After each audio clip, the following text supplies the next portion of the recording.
Earth Science. Water pollution.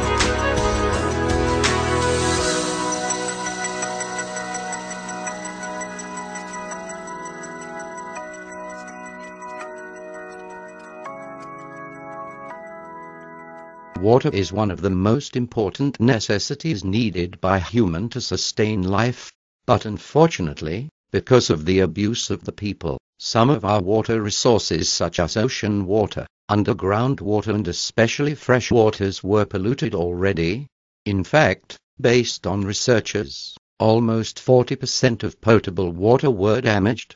If we will look into it, 97% of Earth-S water is salty and only 3% of Earth-S water is fresh water that is suitable for us to drink.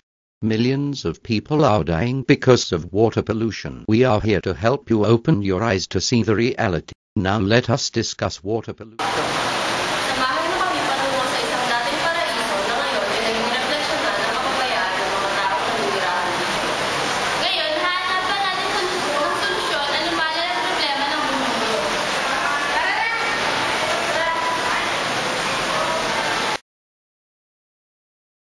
We are here in Hinalagang Taktak to know what does polluted water looks like, and we will have some discussions about water pollution.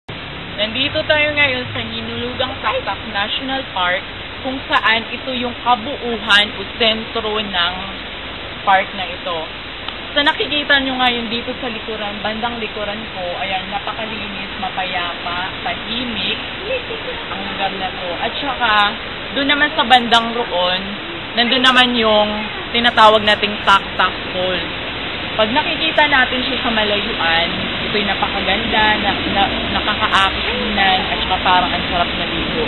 Pero bago natin gawing maligo, tingnan muna natin or alamin muna natin ang tunay na sitwasyon ng Taktak Falls. Mamaya, pagbaba natin. Hinalagang Taktak National Park belongs to DENR-S protected areas wherein no one is allowed to do any action that would cause destruction on its properties. Its landscape makes you really feel rejuvenated.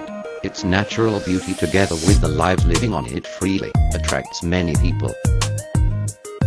And this might also be the reason why does the fall known for its stunning beauty turned polluted. Many tourists were not oriented not to litter within the premises.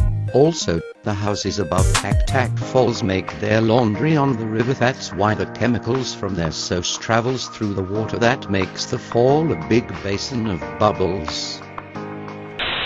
Kanina, sabi ni Jerome, yung Taktak Falls, malinis, maganda. Ngayon, makikita natin dito sa baba yung totoong itsura ng Taktak Falls.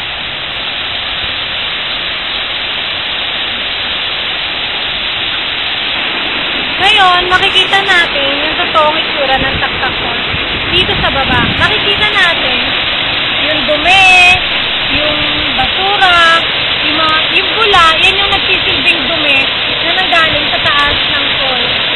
Makikita nga natin mula sa taas, maganda yung falls. Pero makikita natin dito sa baba yung dumi na nanggagaling sa itaas ng falls. Tapos, yung basura, nagkalat, nakita nyo naman.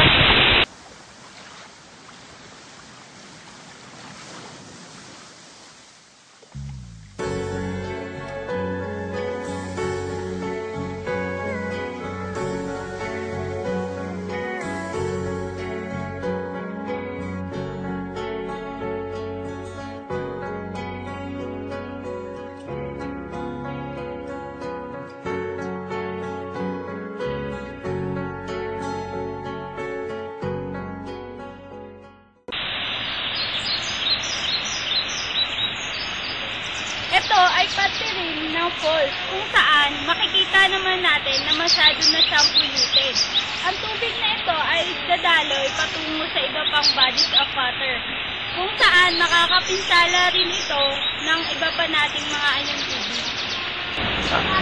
So, ibig sabihin, ang mga nakatirang living matter sa polluted water na yon ay maapektuhan. Isa na nga lang sa mga halimbawa nito ay ang fish kill o ang pagkamatay ng mga isda dahil sa pagkalasot.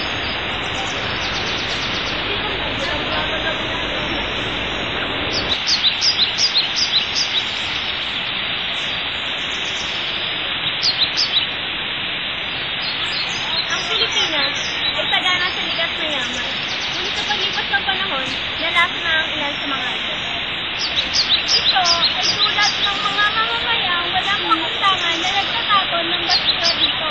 Ilan sa mga anyong tubig natin ay tuluyan ng kasira at namamatay. Pero Pasig, Manila Bay, Marilao, Obando River at Nilukang Taktak ay lantangan sa mga anyong tubig na napabayaan. Dahil dito, patuloy na nagiging madumi ang mga anyong tubig at namamatay ang mga yaman nakatira dito. Dahil dito, naapektuhan ang kalusugan at kabuhayan ng mga mamamayan. Kaya dapat nating alagaan at panatilihin malinis ang ating kalikasan at mga anyong tubig. Kailangan maging responsable ang mga tao sa ating yamang tubig. Kahit mga maliliit na bagay lamang ng tamang pagtapon ng mga basura ay malaki na rin ang may tutulong nito sa pag-iwas natin sa water pollution. Iba na talaga ang sitwasyon natin ngayon. Iilan na lang sa atin ang may pakialam sa kalikasan. Sana huwag nating hayaan at tuluyan itong masira at mawala sa atin. Matagal na panahon pa ang kailangang gugulin upang maibalik ang sigla at buhay ng mga anyong tubig na napinsala. Ngunit hindi pa huli ang lahat. Meron pa rin mga ilang anyong tubig na maaari pa natin isalba mula sa tuluyang pagkasira. Kaya sana ay huwag nating hayaang masira pang lahat ng ito at tumilos na tayo.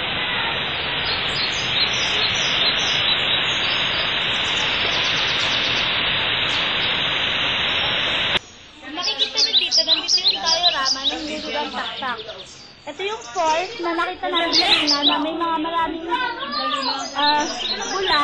Yung mga bulang yun nanggaling dito sa mga bahay dito sa taas ng falls kaya nagkaroon ng mga bula. Kaya yung Nilukang Taktak naging madumi na yan.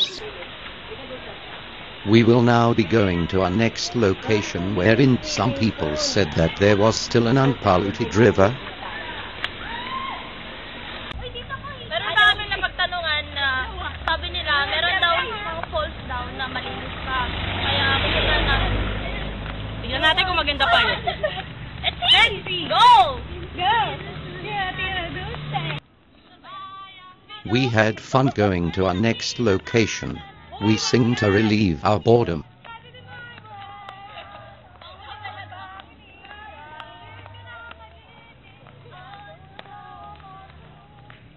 And the funniest of all is when Moo group mates made a fashion show.